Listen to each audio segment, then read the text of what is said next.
നമ്മൾ insta serious ആയിട്ട് follow ചെയ്ത് കഴിഞ്ഞാൽ നമുക്ക് മനസ്സിലാവുന്ന കാര്യം, ഈ പറയുന്ന ഒരു 30 വയസ്സിന് താഴെയുള്ള യുവാക്കൾക്കിടയിൽ അതിശക്തമായ ഭരണകൂട വിരുദ്ധത നിലനിൽക്കുന്നുണ്ട്. ഭരണകൂടത്തെ വിമർശിക്കുന്ന കണ്ടന്റുകൾക്കാണ് ട്രാക്ഷൻ ഉള്ളത്, ബാക്കി ഒരു കണ്ടന്റും അതിലില്ല. ഇപ്പോൾ ഒന്നാലോചിച്ച് നോക്കുക, BJPയുടെ IT സെല്ലിനെ പറ്റി നമ്മൾ പലപ്പോഴും പുകഴ്ത്തി പറയാറുണ്ട്, അവർക്ക് അത്ര വലിയ നെറ്റ്വർക്കാണെന്ന് പറയാറുണ്ട്. അവർ എക്സിലുണ്ട്, ഫേസ്ബുക്കിലൊക്കെ അവർ എന്താണ് അവരുടെ ആശയങ്ങൾ പ്രചരിപ്പിക്കുന്നുണ്ട്. പക്ഷേ ഇൻസ്റ്റയിൽ അവർക്കൊന്നും ചെയ്യാൻ കഴിയുന്നില്ല. ഇൻസ്റ്റയിൽ അവരുടെ കണ്ടന്റിന് ഒരു ട്രാക്ഷനും ഇല്ല, അതിന് ആളുകൾ പോകുന്നില്ല.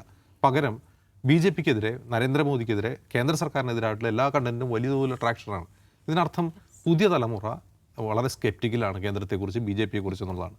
അപ്പോൾ അതിൻ്റെ ഒരു എന്താണ് ഒരു മൂർധന്യതയാണ് നമ്മളിപ്പോൾ ഈ നീറ്റ് എക്സാം റദ്ദാക്കിയതിലൂടെ നമ്മൾ കാണുന്നത്. അതിൻ്റെ ഒരു സ്വാഭാവിക ഓൺലൈൻ പ്രതികരണമാണിത്. പക്ഷെ അത് ചെറുതല്ല. അതിൻ്റെ കാരണം ഞാൻ മുമ്പ് പറഞ്ഞത് തന്നെയാണ്, ഇത് BJP വോട്ട് ബാങ്കിൽ ഉണ്ടാകുന്ന കലാപമാണ്. അതുകൊണ്ടാണ് ഇതിനെ ഞാൻ ചെറുതായി കാണാത്തത്. ഇതിനു മുമ്പ് അങ്ങനെ ഉണ്ടായത് നമ്മൾ ആലോചിച്ച് നോക്കുക, അതൊരു ഓഫ്ലൈൻ കലാപമായിരുന്നു.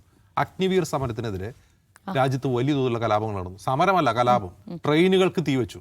ഒന്ന് ആലോചിച്ച് നോക്കുക, രാജ്യത്ത് ഒരു കലാപത്തിൽ, അതും സൈന്യത്തിനെതിരെ, സൈന്യത്തിൻ്റെ ഒരു സൈനിക നടപടിക്കെതിരെ കലാപം നടത്തി ട്രെയിനിന് തീവച്ചിട്ട് ഒരു UAPയും ചാർത്തിയിട്ടില്ല. ആ സമരം അഗ്നിവീർ സമരമാണ്. അവരുമായിട്ട് നെഗോഷിയേറ്റ് ചെയ്യാൻ വേണ്ടി പോയത് മുതിർന്ന പോലീസ് ഉദ്യോഗസ്ഥരും മന്ത്രിമാരും MLA മാരും ഉൾപ്പെടെയാണ്. അവരോട് സംസാരിക്കാൻ ഒരാളെ പിടിച്ചകത്തിട്ടില്ല. ഈ ട്രെയിൻ കത്തിച്ചിട്ടോ ഏതെങ്കിലും കേസ് എടുത്തായിട്ട് അറിയോ? ട്രെയിൻ കത്തിക്കുക വലിയ വലിയ കുറ്റകൃത്യമാണ്. അപ്പോൾ അതൊരു ഓഫ്ലൈൻ സമരമായിരുന്നു. അത് ഒരു കേന്ദ്ര സർക്കാരിൻ്റെ ഒരു നയത്തിനെതിരായി ഓൺ ഗ്രൗണ്ടിൽ നടന്നൊരു പ്രൊട്ടസ്റ്റാണ്. ബാക്കിയുള്ള ഈ സർക്കാരിനെതിരായിട്ടുള്ള പ്രൊട്ടസ്റ്റ് എടുത്ത് നോക്കുക. ഒന്ന് രോഹിത് വെമുലയുടെ ആത്മഹത്യയ്ക്ക് ശേഷം ഉണ്ടായിട്ടുള്ള ക്യാമ്പസിൽ നിന്നുണ്ടായ സമരം. അതിനെന്ത് ചെയ്തു? വളരെ പെട്ടെന്ന് മാവോയിസ്റ്റ് ദളിത് കാറ്റഗറിയിലാക്കി അതിനെ കോണർ ചെയ്തു.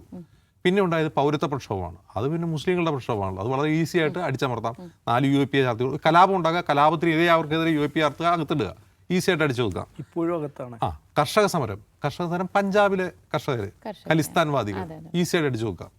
പക്ഷേ അഗ്നിവീർ അങ്ങനെ അടിച്ചു നോക്കാൻ പറ്റില്ല അവർക്ക്. കാരണം അഗ്നിവീർ അത് അവരുടെ വോട്ട് ബേസിൽ നിന്നാണ്, BJPയുടെ വോട്ട് ബേസിൽ നിന്ന് വരുന്ന കലാപമാണ്. പാട്ടിദാർ കലാപം ഗുജറാത്തിൽ. ഒന്നും ചെയ്യാൻ പറ്റില്ല, അവർ നിസ്സഹായരായിപ്പോയി. അപ്പോൾ BJP വോട്ട് ബാങ്കിൽ ഉണ്ടാകുന്ന ഈ കലാപങ്ങളാണ് അവർ അസ്വസ്ഥരാക്കുന്നത്. ഈ ഓൺലൈൻ കലാപവും BJP വോട്ട് ബാങ്കിലാണ്. അതുകൊണ്ടാണ് അവരെന്ത് ചെയ്യുന്നത്? സ്പ്രെഡ് ആവാതിരിക്കാൻ അതിൻ്റെ അക്കൗണ്ട് ഡിലീറ്റ് ചെയ്യാൻ നോക്കുന്നത്. പക്ഷെ അത് എവിടെയൊക്കെ ഇപ്പോൾ സ്പ്രെഡ് ആവുന്നത്? അപ്പോൾ ഒന്ന് വിത്ത്ഹെൽഡ് ചെയ്ത് കഴിഞ്ഞപ്പോൾ 100 കണക്കിന് പേജിലാണ് അതുപോലത്തെ വരുന്നത്. പാകിസ്ഥാനിലേക്ക് അത് പടർന്നിരിക്കുന്നു. അല്ല, അത് പറയാൻ പറ്റില്ല. കാരണം പാകിസ്ഥാനിൽ എന്താണ് കോക്രോച്ച് അവാമി പാർട്ടി എന്ന പേരിലാണ് ഉണ്ടാക്കുന്നത്.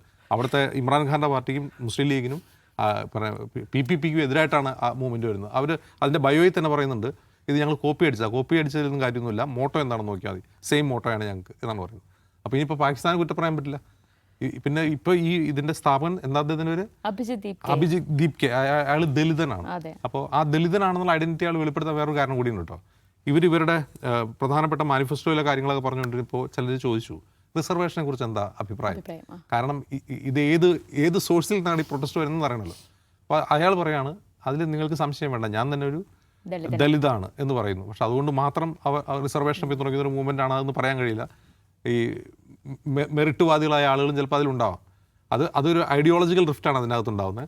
പക്ഷേ ഇതിലെതിരെ പ്രശ്നം ഇപ്പം അത് പറഞ്ഞിട്ടാണ് അയാൾ ആക്രമിക്കുന്നത്. അയാൾ ദളിത് കാർഡ് ഇറക്കുകയാണ് എന്ന് പറഞ്ഞിട്ട് സൈബർ ട്രോളുകൾ വന്നുകൊണ്ടിരിക്കുകയാണ്. കൂടാതെ വേറൊരു പാർട്ടി കൂടി ഇപ്പോൾ വന്നിട്ടുണ്ട്, ഈ OG party, OG Janata party എന്ന് പറഞ്ഞിട്ട്.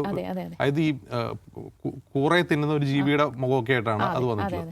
പക്ഷെ അതിന് അത്ര ട്രാക്ഷൻ ഒന്നുമില്ല. പക്ഷെ ഇത് കേന്ദ്ര സർക്കാർ സീരിയസ് ആയിട്ട് എടുക്കുന്നുണ്ട്. ഇത് എന്തിൻ്റെ പ്രതീകമാണ്? ഇത് യുവതലമുറ രാജ്യം വിട്ടു പോകുന്ന ആളുകൾ പാസ്പോർട്ട് റിലിംഗ്വിഷ്, ഇന്ത്യൻ പാസ്പോർട്ട് ഏറ്റവും കൂടുതൽ റിലിംഗ്വിഷ് ചെയ്ത് കഴിഞ്ഞ 12 വർഷമാണ്.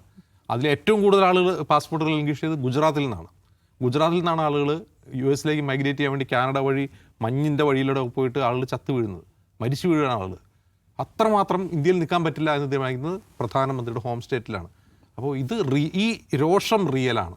പക്ഷെ അത് ഓൺലൈനാണ് എന്നുള്ളതുകൊണ്ട് സർക്കാരിന് ഏതെങ്കിലും തരത്തിൽ അതിനെ അടക്കി നിർത്താൻ കഴിയും. പക്ഷേ ഓൺലൈൻ വഴി പ്രചരിക്കുന്ന അടക്കി നിർത്താൻ കഴിയും. പക്ഷേ രോഷം റിയലായതുകൊണ്ട് ആളുടെ മനസ്സിൽ തന്നെ ഉണ്ടാവും. അതെങ്ങനെ പ്രതിഫലിക്കും?